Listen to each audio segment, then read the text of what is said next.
नमस्कार, न्यूज 24 देख रहे हैं आप और आपके साथ मैं हूं सऊद मोहम्मद खालिद। रात के 9 बज चुके हैं। न्यूज 24 पर वक्त हो गया है नॉन स्टॉप एट 9 का। एलजेपी में चाचा भतीजे के बीच जारी घमासान के बीच चिराग पासवान ने पार्टी में फूट के लिए जेडीयू को जिम्मेदार ठहराया है। चिराग ने खुद को शेर का बेटा बताया तो लगे हाथों चाचा पर यह इल्जाम भी जड़ डाला कि जिन्हें संघर्ष पसंद नहीं था उन्होंने धोखा दिया। साथियों के साथ, तमाम पदाधिकारियों के साथ, नेशनल बॉडी के हों, स्टेट बॉडी के हों, स्टेट प्रेसिडेंट्स हों, विभिन्न प्रकोष्ठों के अध्यक्ष हों, हमारी जिला समिति के पदाधिकारी हों, जिला अध्यक्ष हों, उन सब की सहमति और मजबूती के साथ आने वाले समय में लोक जनशक्ति पार्टी मजबूती से इस लड़ाई को लड़ने के लिए तैयार है। 4 दिन की चुप्पी के बाद मीडिया के सामने आए एलजेपी सांसद चिराग पासवान ने कहा कि नीतीश कुमार की पार्टी जेडीयू लगातार एलजेपी को तोड़ने की साजिश रच रही है और उनके चाचा पशुपति कुमार पारस मोहरा बन गए। समाज में कई ऐसे तत्व हैं जो निरंतर आपको बांटने का काम करते हैं और ये पहली बार नहीं हो रहा है। इतिहास गवाह है, कई बार ऐसा प्रयास किया गया है और इसमें मैं बोलूँगा बांटने की जब मैं बात कर रहा हूँ तो मैं जनता दल यूनाइटेड के ही लोगों की मैं खास तौर पर बात कर रहा हूँ। दलित महादलित करने का भी काम उन्हीं लोगों ने किया और निरंतर ये देखा गया है कि ये प्रयास किया जाता है उनके द्वारा कि जब भी कोई एक दलित आगे बढ़ना चाहता है तो उसी में ही ये लोग विभाजन करने का काम करते हैं कि भाई इनको आपस में ही फूट डाल दो, आपस में बांट दो ताकि ये लोग आगे ही ना बढ़ पाएं। चिराग ने खुद के बीमार होने का हवाला देकर चाचा के संसदीय दल के नेता की नियुक्ति की प्रक्रिया को भी सवालों के घेरे में रख दिया। संविधान की जानकारी के अभाव में कुछ लोग कुछ फैसले ले रहे हैं और उनको लग रहा है कि वो सही हैं, पर मुझे लगता है कि एक बार जब वो पार्टी का संविधान पढ़ेंगे, जानकारी लेंगे, देखिए कोई भी संगठन है वो संविधान के अनुरूप ही चलता है। आपकी व्यक्तिगत सोच, व्यक्तिगत भावना कुछ और हो सकती है, पर जो संविधान में लिखा है आप उसी के को फॉलो करते हुए, उसी को मानते हुए ही आप निर्णय ले सकते हैं। तो जो वो इस बात को कह रहे हैं कि मैं पार्टी का राष्ट्रीय अध्यक्ष नहीं हूँ, मैंने कहा, मैंने तो आपको हवाला भी दिया और अगर मेरी याददाश्त सही है तो लोक जनशक्ति पार्टी का आर्टिकल 19 का सब क्लॉज 5 मुझे इस बात का अधिकार देता है। चिराग ने कबूल किया कि अगर पार्टी एनडीए में रहकर बिहार विधानसभा का चुनाव लड़ती तो नतीजे लोकसभा जैसे आ सकते थे, लेकिन उन्हें नीतीश कुमार के सामने नतमस्तक होना कबूल नहीं था। मैं रामविलास पासवान का बेटा हूँ, मैं एक शेर का बेटा हूँ। ना मैं उस वक्त अकेले चुनाव लड़ने से डरा जब मेरे पिता के निधन को कुछ समय नहीं बीता था। उस वक्त अगर मैं डंके की चोट पर अपने मुद्दों पर, अपने अधिकारों के लिए जाकर उस वक्त अगर मैं लड़ाई लड़ सकता हूं, तो आज की तारीख में तो मेरी पार्टी, मेरे साथियों का पूरा समर्थन मेरे साथ है। कभी खुद को पीएम मोदी का हनुमान बताने वाले चिराग को मुश्किल वक्त में कोई मददगार नहीं मिल रहा। मीडिया ने जब इस बाबत सवाल दागा तो चिराग का दर्द जुबान पर आ गया। जब आपको अपने ही धोखा देते तो फिर आप बाहर वालों पे आप क्या उंगली उठाएं?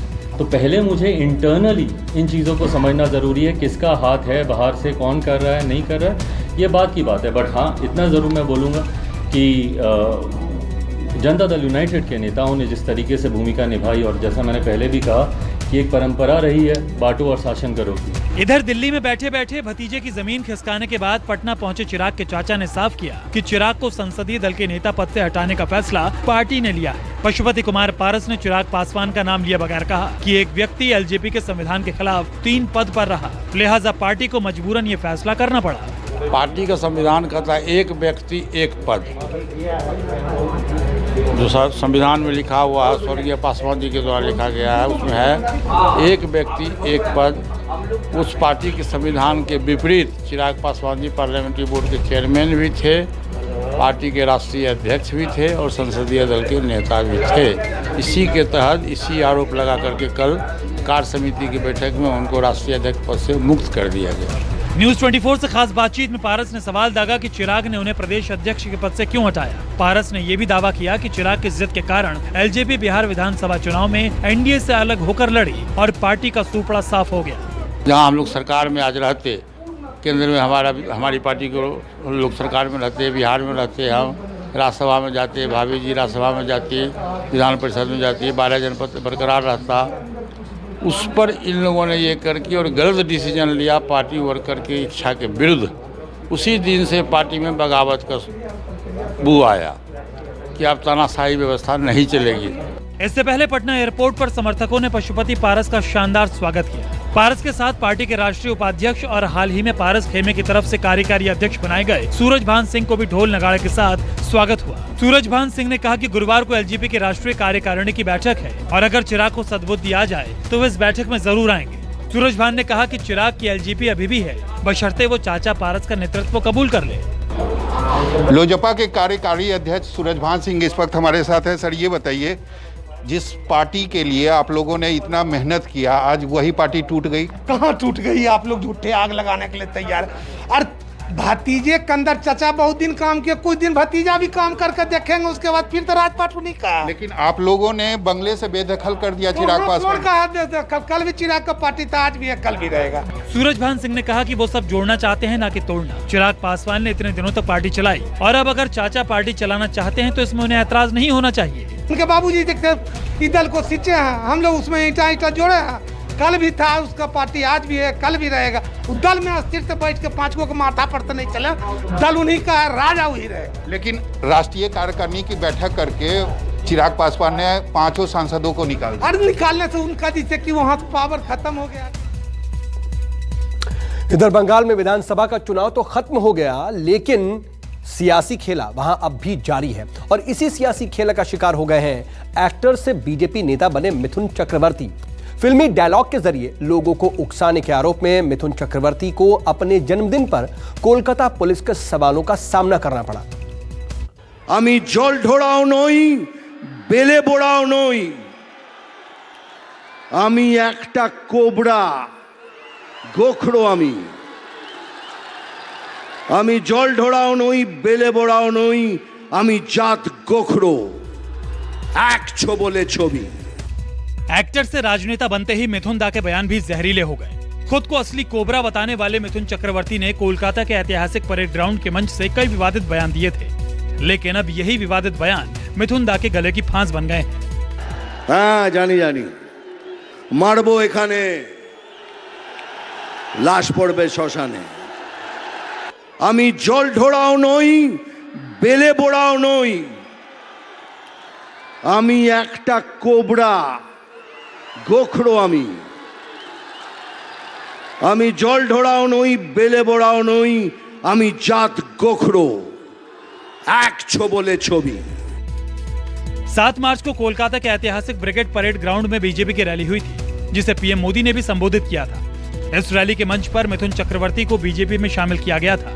भारतीय जनता पार्टी और बंगाल से सैकड़ों किलोमीटर दूर बैठी मीडिया की तरह मिथुन दा भी मानकर ही चल रहे थे कि 2 मई को बंगाल की सत्ता से दीदी का जाना तय है। जोश और उत्साह से लबरेज मिथुन दा ने इस बात की भी परवाह नहीं की कि आने वाले दिनों में यही बयान उनके लिए मुश्किल खड़ी कर सकते हैं। लेकिन हुआ वही जो उन्होंने सोचा भी नहीं था।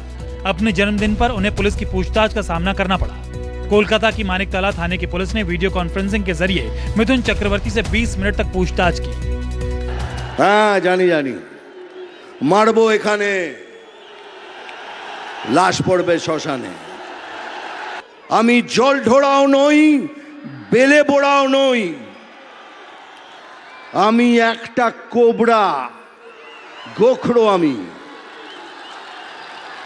जल ढोड़ाओ नई, बेले बोड़ाओ नई, आमी जात गोखड़ो, एक छोबले छवि। मानिकतला थाने में मिथुन चक्रवर्ती के बयानों को लेकर एक शिकायत दर्ज कराई गई थी। शिकायत में कहा गया था कि मिथुन चक्रवर्ती के हेट स्पीच के कारण बंगाल में चुनाव के बाद हिंसा हुई है। मानिकतला थाने में मिथुन चक्रवर्ती के खिलाफ धारा 153A, 504, 505 और 120B के तहत शिकायत दर्ज हुई थी। मिथुन चक्रवर्ती ने इस शिकायत को रद्द कराने के लिए कलकत्ता हाईकोर्ट में याचिका दायर की थी। अपनी सफाई में उन्होंने कहा था कि 2014 की एक फिल्म में उनका मशहूर डायलॉग था, जिसे उन्होंने लोगों के मनोरंजन के लिए चुनावी सभा में दोहरा दिया और इसका कोई मकसद नहीं था। लेकिन हाईकोर्ट ने मिथुन की याचिका खारिज करते हुए पुलिस को उनसे पूछताछ की इजाजत दे दी है। मनोज पांडे, कोलकाता, न्यूज़ 24। हाँ, जानी जानी मारबो एखाने, लाश पड़बे श्मशाने। आमी जल ढोड़ाओ नई, बेले बोड़ाओ नई, आमी एकटा कोबरा गोखड़ो, आमी जल ढोड़ाओ नई, बेले बोड़ाओ नई, आमी जात गोखड़ो। इधर 2 दिनों की राहत के बाद आज पेट्रोल और डीजल के दामों में एक बार फिर से इजाफा हुआ है। पेट्रोल की कीमत 29 पैसे जबकि डीजल 17 पैसे तक महंगा हो गया है। कई राज्यों में पेट्रोल की कीमतों ने शतक मार रखा है, तो राजस्थान में देश में पहली बार डीजल ने भी शतक जड़ दिया है।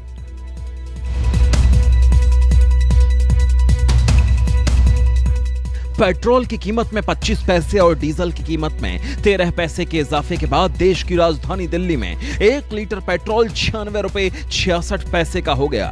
1 लीटर डीजल का दाम 87 रुपए 41 पैसे पहुंच गया। तेल की बढ़ी कीमत ने आम आदमी की कमर तोड़ दी है। 4 मई के बाद 26 बार पेट्रोल और डीजल के दाम बढ़े हैं। 5.5 रुपए पेट्रोल और 6.5 रुपए डीजल बढ़ चुका है केवल मई के महीने में। यानी सोचिए कि पेट्रोल और डीजल के इतने ज़्यादा दाम बढ़ने से रोज़मर्रा की चीज़ें कितनी ज़्यादा महंगी हो गई हैं। सरकार को जल्द से जल्द कोई विकल्प तलाशना होगा, नहीं तो महंगाई डायन यूं ही लोगों को खाई जाएगी। देश की आर्थिक राजधानी मुंबई में भी तेल के दाम के इजाफे ने लोगों की नाराजगी बढ़ा दी है। मुंबई में अब 1 लीटर पेट्रोल खरीदने के लिए 102 रुपए 86 पैसे खर्च करने पड़ रहे हैं, जबकि 1 लीटर डीजल खरीदने के लिए 94 रुपए 88 पैसे चुकाने पड़ रहे हैं। एक दिन की राहत के बाद आज फिर पेट्रोल और डीजल के दामों में बढ़ोतरी की गई है। इस वक्त मैं मुंबई में अंधेरी में पेट्रोल पंप पर मौजूद हूँ। आपको बताऊं कि आज भी करीब पेट्रोल पर 25 पैसे की बढ़ोतरी की गई है। आप देखिए, मैं तस्वीरों में दिखाऊं आपको कि 102 रुपए 86 पैसे यहाँ पर पेट्रोल हो चुका है, जो कि लगातार बढ़ते जा रहा है। हालांकि कल एक दिन की राहत थी, लेकिन उसके बाद फिर से दामों में बढ़ोतरी की गई है, जिसके चलते जो आम लोग हैं कहीं ना कहीं उन्हें दिक्कतों का सामना करना पड़ रहा है।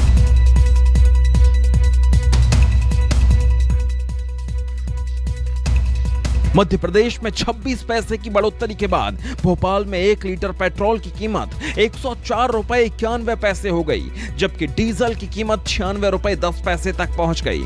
तेल की कीमतों में जारी बढ़ोतरी से आम आदमी त्राही त्राही कर रहा है।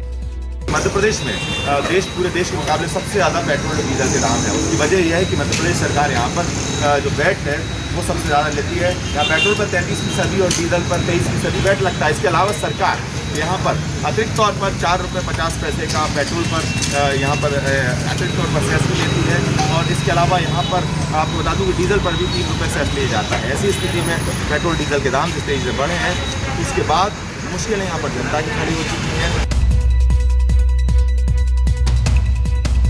राजस्थान के श्री गंगानगर में तो पेट्रोल के साथ डीजल भी शतक मार चुका है। यहाँ 1 लीटर पेट्रोल के दाम 107 रुपए 53 पैसे हो गए। 1 लीटर डीजल के दाम 100 रुपए 51 पैसे तक पहुंच गए।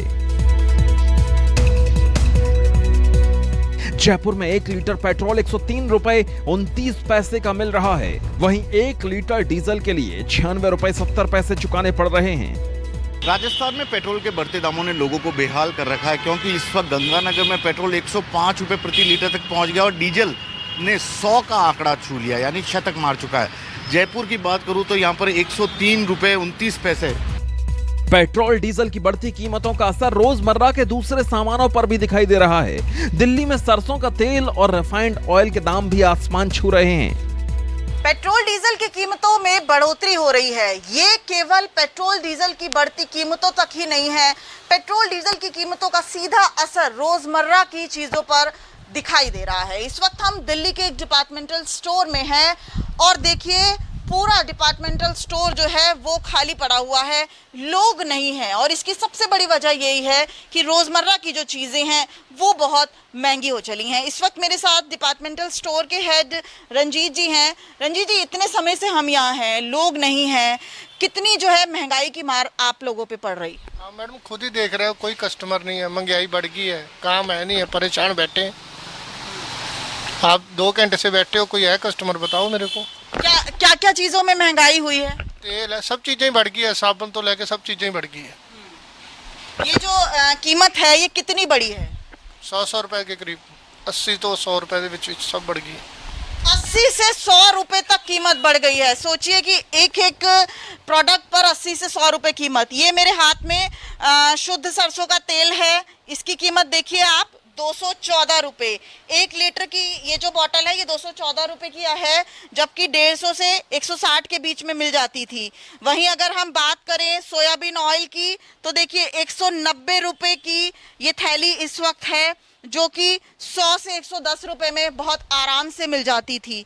यानी कि जो रोजमर्रा की चीजें हैं उस पर 80 से 100 रुपए तक की बढ़ोतरी हुई है।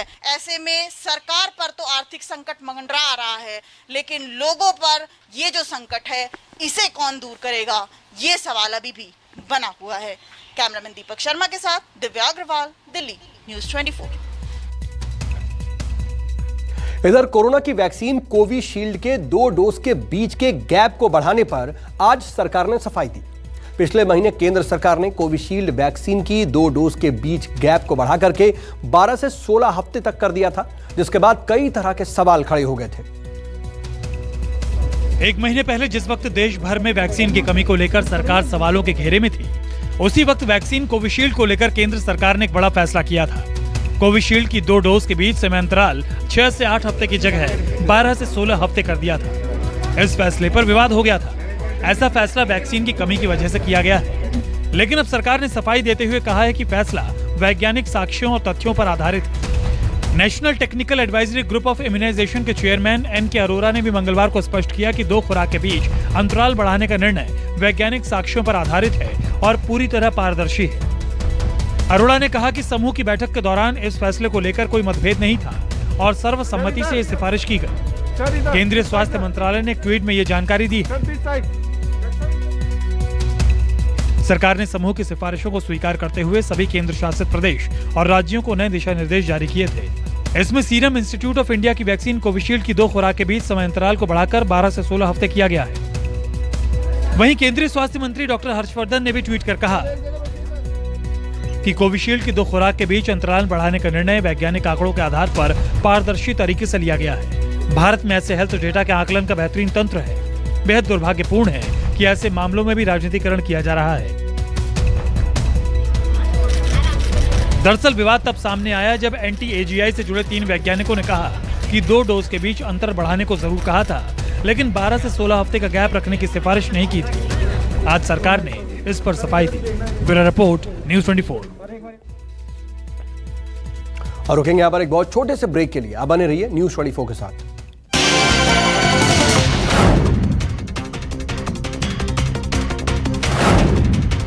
नमस्कार, मैं हूं मानक गुप्ता। अगर आपको हमारा ये वीडियो पसंद आया हो तो इसे लाइक और शेयर जरूर करें, और हाँ, हमें सब्सक्राइब और फॉलो करना ना भूलें ताकि आप देश और दुनिया की कोई खबर मिस ना करें।